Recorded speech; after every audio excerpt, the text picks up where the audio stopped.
great contributions he made to this business. All right, one left, and then our main event of the evening. We shout out Alex Payne, Kurt Dunst, class of 2013, class of 2014, Knuckles Nelson, who was here, and Ron Zombie, and for 2015 was Precious Laugh in pro wrestling. My good friends, the Black and Brown. All I can say for our next inductee is well. Woo!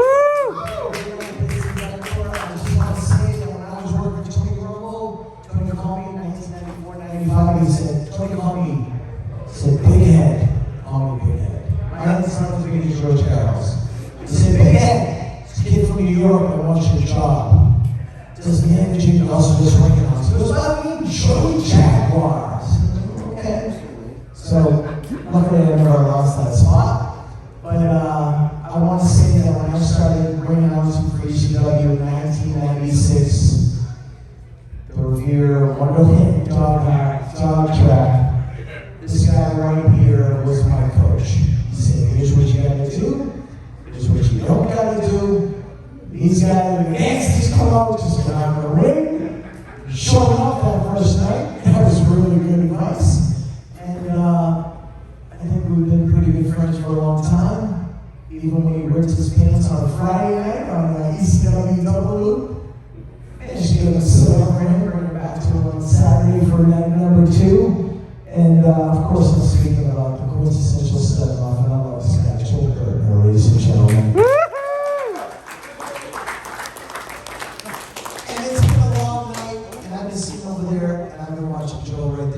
Not moved from his seat at all. I love you, dude. I really do. And here to induct Joe Gertner into the New England Pro Wrestling Hall of Fame. He's a member of the 2011 class of the New England Pro Wrestling Hall of Fame. Ladies and gentlemen, he's the son of a preacher man, Ebony Blade.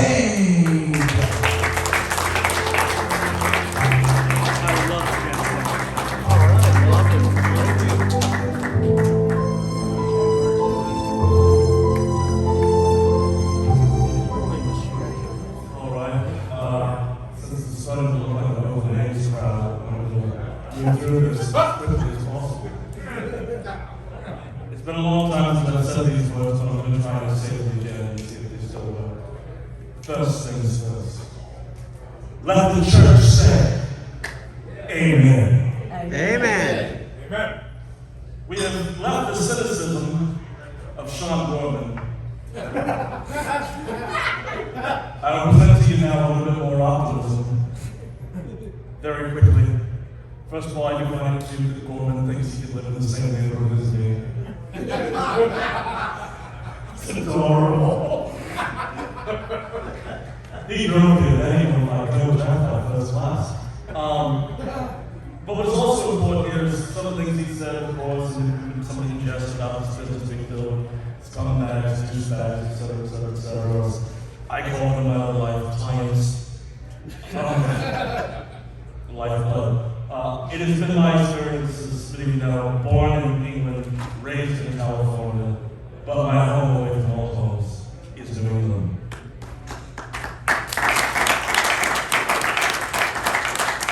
And it's especially because of the rest of life in New England. But the story of this particular event begins not in New England, but in New York.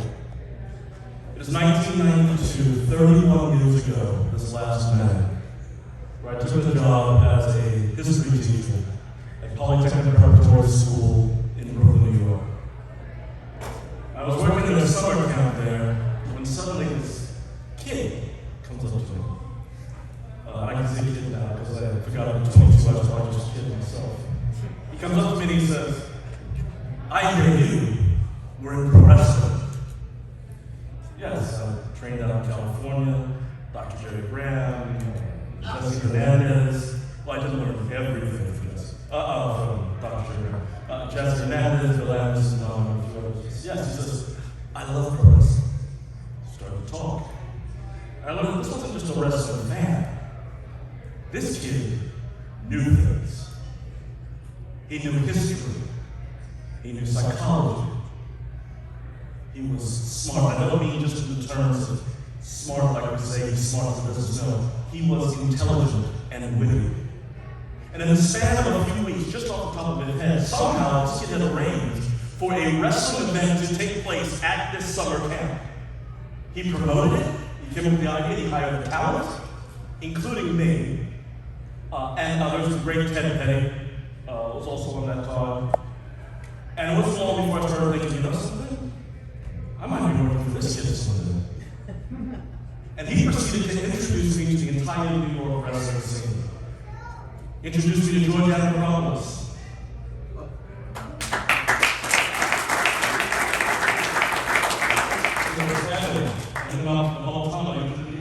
After that, before the introduced me there. And I remember the other thing, of course, was, oh, here's Vladimir. Being from the West Coast, my first thought, who the hell is Vladimir?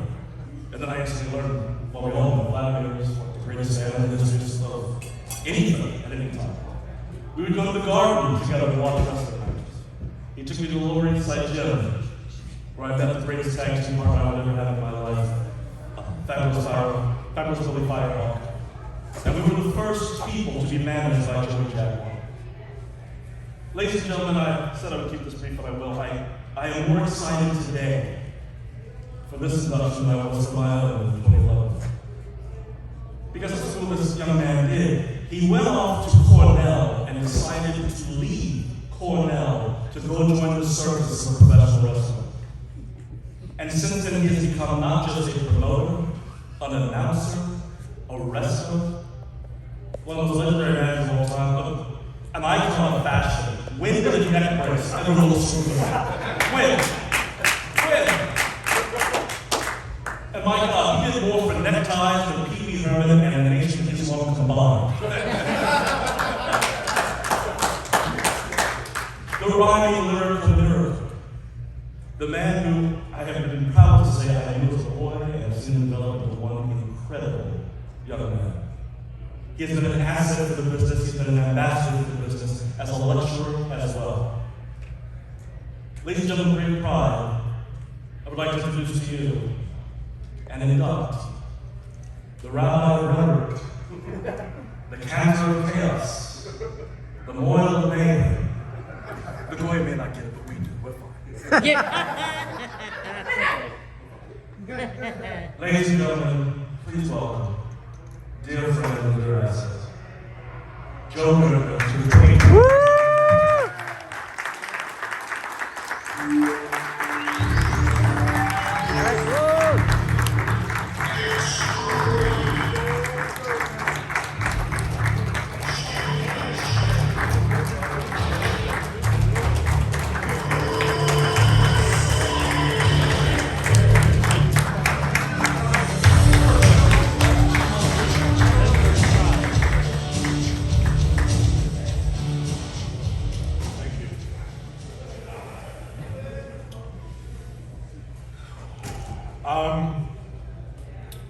I'm worried, and to the dozen and dozen of you in the room still, I want you to know why it is that I'm concerned about something I should have started to get concerned about years ago and didn't get concerned about until this afternoon. You might have been right when you said, don't marry somebody in the business. My wife, in college, and then out of college, worked for the World Wrestling Federation, WWE, at Titan Towers, in publicity and public relations. I bring this up because it turns out that even though she never hangs her head on this and is never really brought up in public, she apparently is indeed the better and bigger worker in our household. Because I expect today that she and Eric Anderson would be here. And instead of she and one or two friends, she surreptitiously, behind my back, arranged so that a throng of about 10 of my closest friends and chosen family, some from hundreds or thousands of miles away, have come here to be here today. My whole speech is going to be not to put myself over, but to put over them and everybody else in this room for being such a great part of the New England wrestling scene.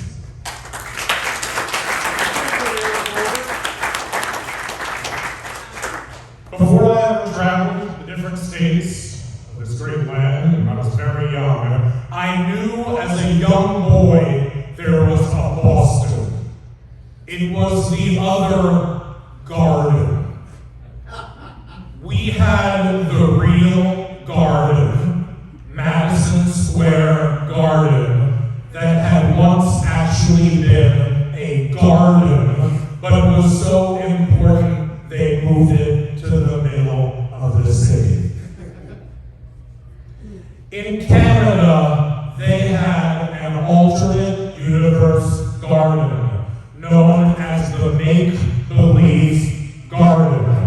And I would watch wrestling from the Make-Believe Garden. And then in America, there was one more garden where everything was a little bit yellow and cluttered and smoky, and it looked different, but it was still wrestling. So I decided I would love it, and it was the Boston Garden right here in New England. First live event that I ever went to was at that real garden, Madison Square Garden. It was January 27th of 1986. It was, I believe, a Monday night, but it was not Raw. It was monthly MSG, TV, and house show. And the main event exists on countless Coliseum videos because it was Hulk Hogan in the 2-year anniversary into his first reign and losing for the first time by countout to Macho Man Randy Savage. In doing due diligence for something, I found out just a few months ago that the Space Shuttle Challenger unfortunately exploded the very next morning. I was home from school because I had been at my first wrestling show the night before, and it was a snow day anyway because the weather was terrible. I remembered at the time watching what happened on the small kitchen table TV, but until a few months ago, never knew the date. I could tell you for sure that my first wrestling show was January 27th of 86. I had no idea the Challenger exploded January 28, 1986. This makes me, in part, the lunatic that I am, and the wrestling fanatic that I have always been.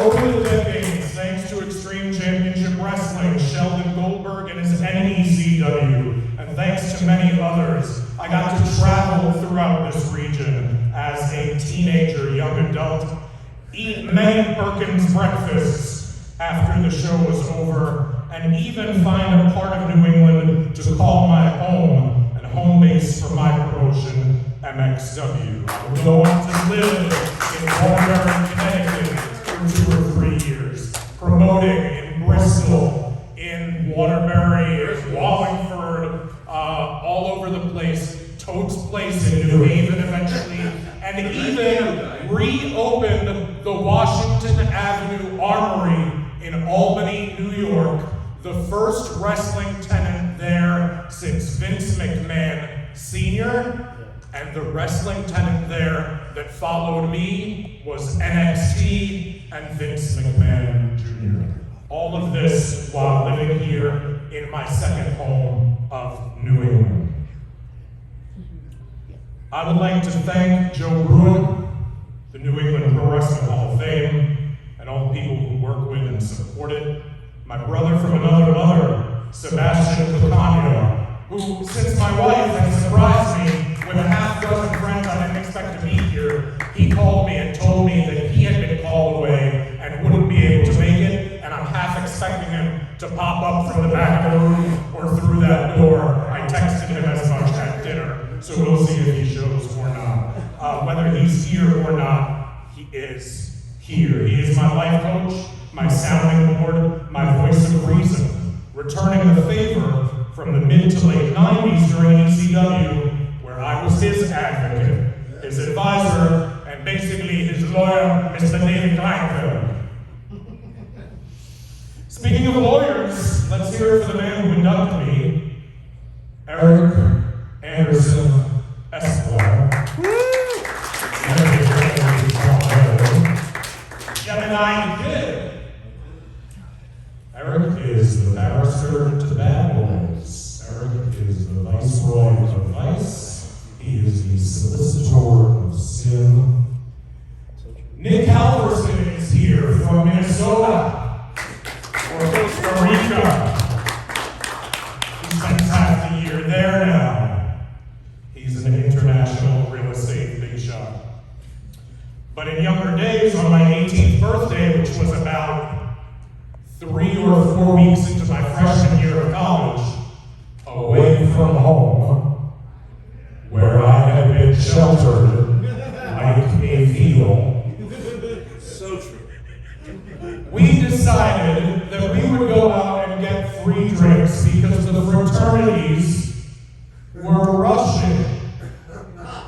But before we did that, since it was also Thursday night, the beginning of the college weekend, and my 18th birthday, we would pregame, which included me, of my own volition, drinking from an 8-ounce styrofoam coffee cup, since this is a family-friendly ceremony, as Sean Gorman proved.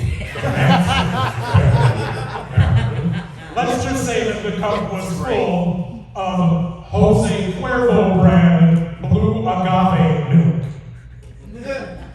Nick is also a member of a squad that I was proud to be public address announcer for, the 1994 95 Cornell Big Red.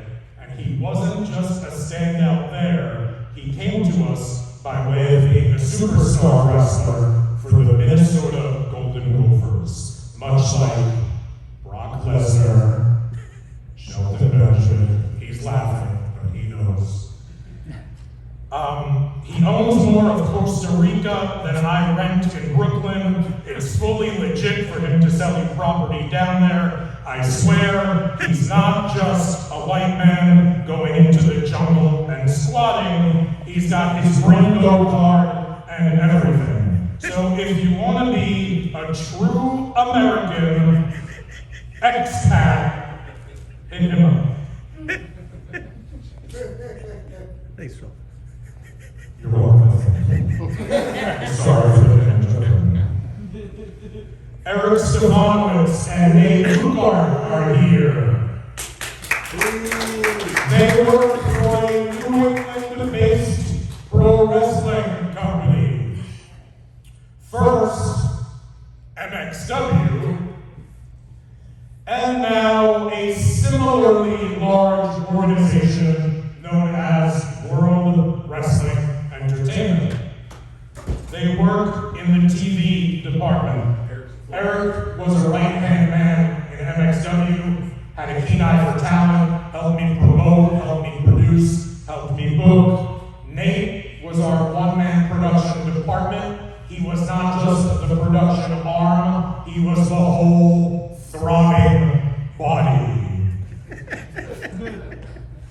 I got a call one day. It was from Human Resources at World Wrestling Entertainment. Will blow me over. As my moment finally arrived and discussion of hiring began, I was asked, so how exactly is Nate Lukehart to work with? I was a personal reference for Nate. He has moved on to bigger things, higher places, or as they say up there, onward and upward, ow. And I would like to think that some of it is because I shined them up real nice. And I'm not necessarily still waiting for him to return the favor. Just kidding, I'm unhireable. From high school, Mark Paluccio, Dave Shab, and Ken Slomko are here. We used to go to wrestling shows together. Kane used to go to wrestling shows with me and Eric. We all went to shows with Eric and our friend Marcus, all of us together. Dave Shab, I think he and his dad took us all to the Nassau Coliseum, I want to say May of '89. It was the same day that in the area, Hands Across America was going on. It was the biggest thing in the world. People would remember it for 34 years. I barely remember it, but I remember the opening match on the program didn't make it, so it was replaced by another. But the original opening match that we should have seen and didn't see, the result of that match that never happened was printed in the New York Post the next morning. I have no idea how Hands Across America.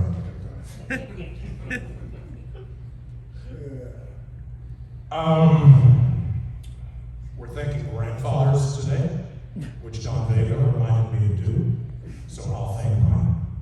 So I went into the newsstand, and I was like 12, and it was like 87, and I wanted Glow magazine #1.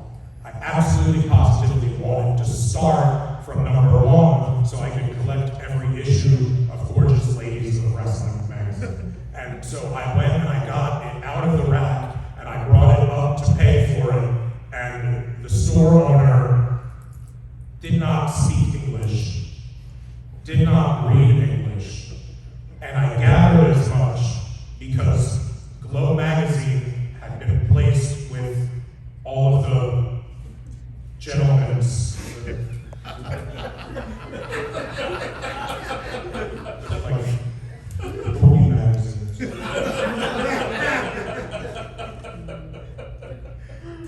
So my grandfather came in from the car where he was parked outside, and because they thought it was pornography, they did sell it to him, and he gave it to me.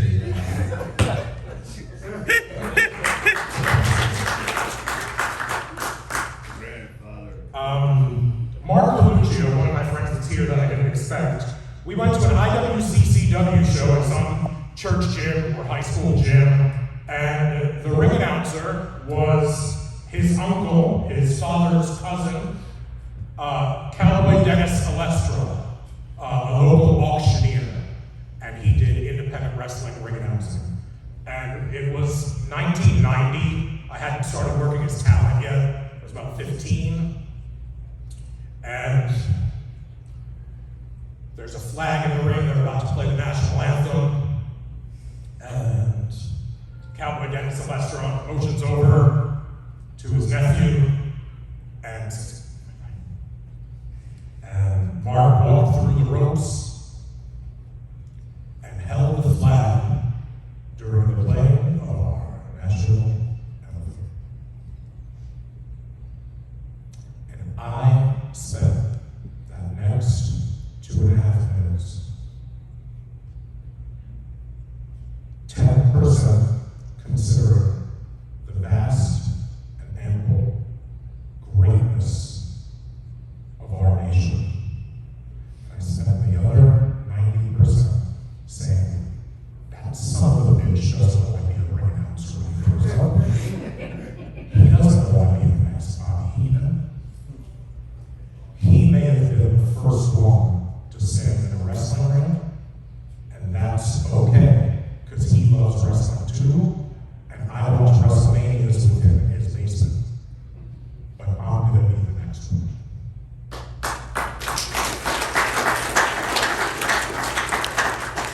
Kane is here. Kane has helped out along the way in my wrestling journey. Kane is here with his beautiful wife, Denise. They are here with their son, Mason. Mason is waving. You will notice Mason not just because he is kind, friendly, empathetic, bright, and charismatic, but in the best way. You will notice Mason because he could be cast at any moment as Brock Lesnar, age 14, and Mason is but 10 years old. Whether he chooses sports like MMA or other sports he engages in, entertainment or anything else, just as his father is a successful artist, just as his mother is a successful educator and administrator, Mason is going to do great things in his long and prodigious life. I want to thank Robert Conti, who I went to school with all these guys, but I also went to summer camp with him first, since I was 6 or 7 years old. He introduced me to pro wrestling when I was 8. He was a big Roddy Piper fan, and I too became a big fan of heels and of talkers. So I want to thank him. Paul Heyman, my mentor. I'm an original Paul Heyman guy. I thank him for the catalyst that got me started. Well, I think it's his. I wrote my own verbiage, and I thank him for giving me the freedom to, but well was his. I think he was into Bugs Bunny and stuff, and he just thought that it was a real heelish thing to say at the beginning of everything. Quintessential Stud Muffin was his, because the same way I did in ECW, what he did in WCW, and he trusted me with that. The same way he managed Rick Rude, and I was an antagonist for Rick Rude on his TV. I also haven't lost sight of the fact that he coined me the quintessential stud muffin in homage of the universal heartthrob, Austin Idol, who he managed in Alabama. Thank you to Jerry Jarrett. I knew I wasn't a one-trick pony. I was actually a two-trick pony when I had a 45 to 60-minute phone call with Jerry Jarrett inviting me to join TNA. Thanks to Tony Rumble, who loved my tape for Iowa, CCW, Sports Channel in New York, but because he lost the money in a time slot or some such, he loved the tape. He couldn't bring me in. I thought my life was over, and little did I know. And hopefully little do I still know, because the less you know, the more you do. Thanks to Killer Kowalski, who, if I did indeed undersell his stomach claw, I never heard about it from him. He was such a pleasure to work with, it was an honor, and he was such a gentleman. Thanks to the Wonderland Dog Track in Revere, Massachusetts. So as we were getting changed in the locker room, we could hear the announcer put over the mechanical rabbit and yell, "Vanguard's Swifty!" while we were changing. Much more pleasant was thank you to the Sting in New Britain, Connecticut, which was connected to next door Molly Malone's, a club for adults attracted to females. Even better than the dog track was our locker room atmosphere and situation there. I mean, you go to work and a bachelor party breaks out. I was once so late, by the way, at the Wonderland Dog Track in Revere that at 11 p.m., after taking the Boston trains for the first time in my life with my gear, I was going up the escalator, arriving at the show while the fans next to me were coming down the escalator to leave after the main event. Thanks for all of the blown paydays, gosh. Thanks to the Worcester Palladium, where I enjoyed watermelon drunk with vodka with my friend Gangsta New Jack. And then went through the curtain as his nemesis and got my melon caved in by a steel chair by my friend Gangsta New Jack. We have our own ECW New England crew, promoters, referees, announcers, security. Thanks to Paul Richard, thanks to Rich Palladino, thanks to Stuart Kaplan, and I don't know if any of them are here, and because of that, and I'm not into politics, so I cede the next 30 seconds of my speech to the gentleman from Montana, Bull Montana!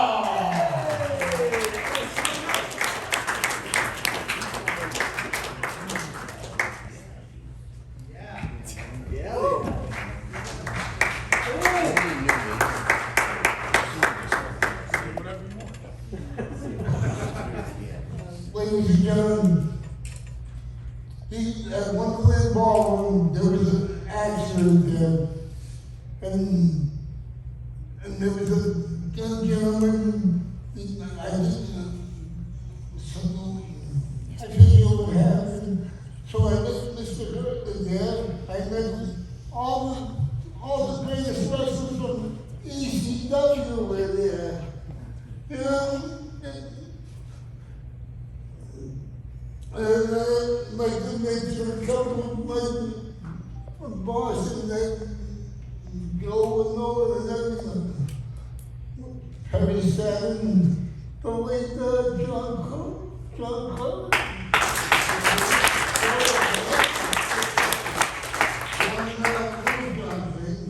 John Cronus. Yep. Yeah, the late John Carter. John Cronus, the man who taught me, and I've known him now for life, don't park next to the Johnny Bump brother. You know, as you guys know, I've gotten nothing before, but I still love coming to meet all the fans. Let me tell you, what Tony told me to say is, whatever you look up, you meet meet a lot of the great talent. So I give you guys a lot of credit to come to the shows and all that, you know. And right now, you know, I got a little tears coming down. My buddy Tony is watching out. Everybody here. So I want to thank my buddy Mr. Gertner. I'd like to thank everybody, fans, and especially Mr. Joe Brewer.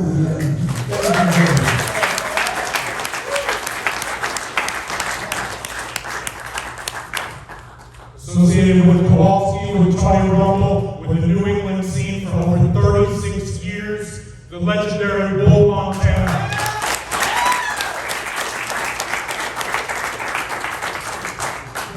I'm going to tell you right now, I'm going to be 67 years old. I think I'm going to be here for one more year, and after that, it's all over for me. We're going to be 100 years.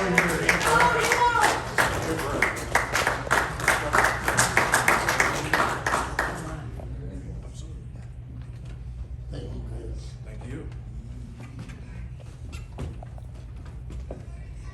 Do you need help? I want to thank John Cena Sr. You need help?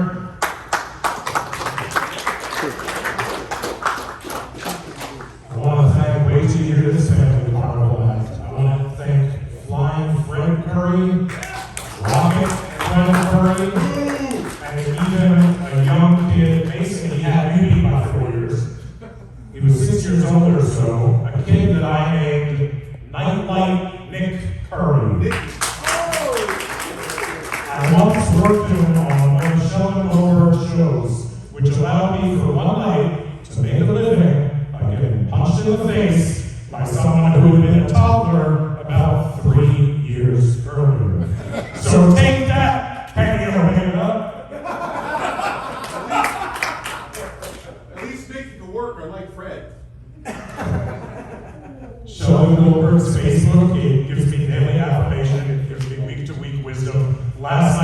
Facebook. He was talking to Finn Balor a while back, he said, and he told him the big difference between them and you is desire. You reached out across the ocean to someone you didn't know, looking for an opportunity. It's one thing to do the drives, it's another thing to leave your country and everything you grew up with, and literally travel to the ends of the earth to pursue success. Lots of guys have talent, but the burning, overwhelming desire to pursue excellence, wherever that takes you or whatever that takes you from, is not minimum. That's the main reason why you are where you are. So maybe I'm hopeful that since I don't have my father's work ethic, and he was a work smart, not a hard guy himself to begin with, maybe believing that I was destined for some sort of greatness in wrestling based on truly being convinced that this is my calling.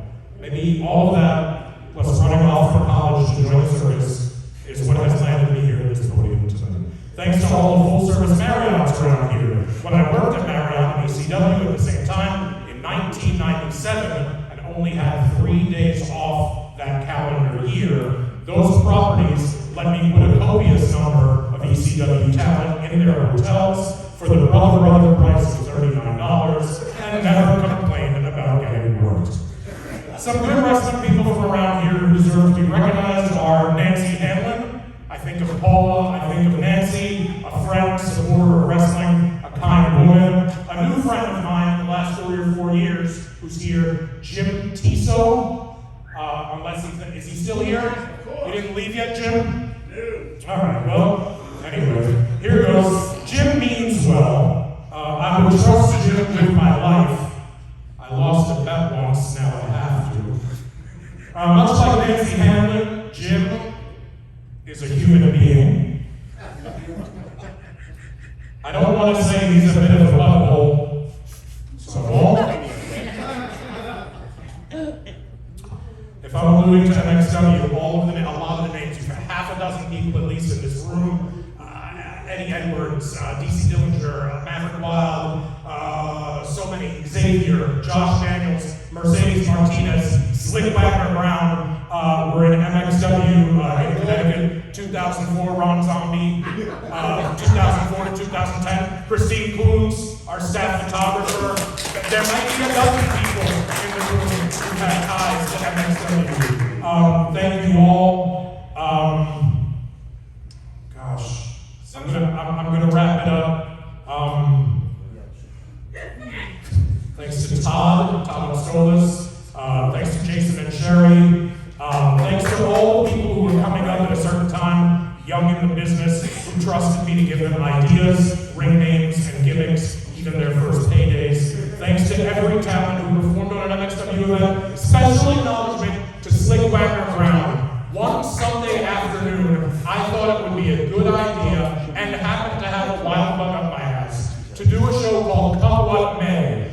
I loved the Wrestling Classic from the WWF in 1985, the first mass pay-per-view. So I wanted to do for MXW our own 16-man, one-day elimination show at Toad's Place in New Haven, which meant that it would have 4 rounds. Slick Wagner Brown was a late, last-minute replacement and came to the venue, and because all of the finishes were by random draw on my phone's random number generator, Slick was chosen to win the tournament, meaning in the course of 3 hours, he wrestled 4 full-length matches. As independent wrestling is and was, all I could send him in exchange was a pittance. That pittance came back to me. He probably moved to Sean Mormon's neighborhood. Sean picked his mailbox, took the check. I had to mail it again. I don't know to this day, I'm not sure whether Slick even cashed that check. If he did, he did. It was a pittance, like I say, unfortunately. If he didn't, he didn't. The 4 matches he wrestled for virtually nothing could draw hundreds of thousands of dollars as main events for any promotion in the world.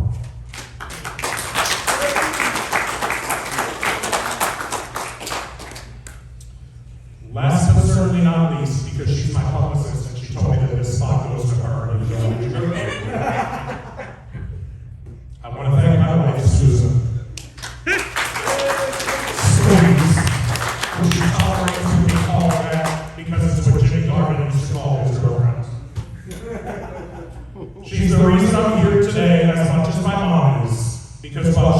give birth to me, she also hasn't killed me yet. Much like Andy Dufresne in Shawshank Redemption, she lives with a very complicated man, not the easiest book to read, and an occasional broken, random selection jukebox of emotion. While she is likely afflicted with non-diagnosed Florence Nightingale syndrome, or is otherwise some sort of masochist, and that's probably all that keeps her around, she helps me succeed and thrive, and be better every day. And it can at least also be said that she has good enough taste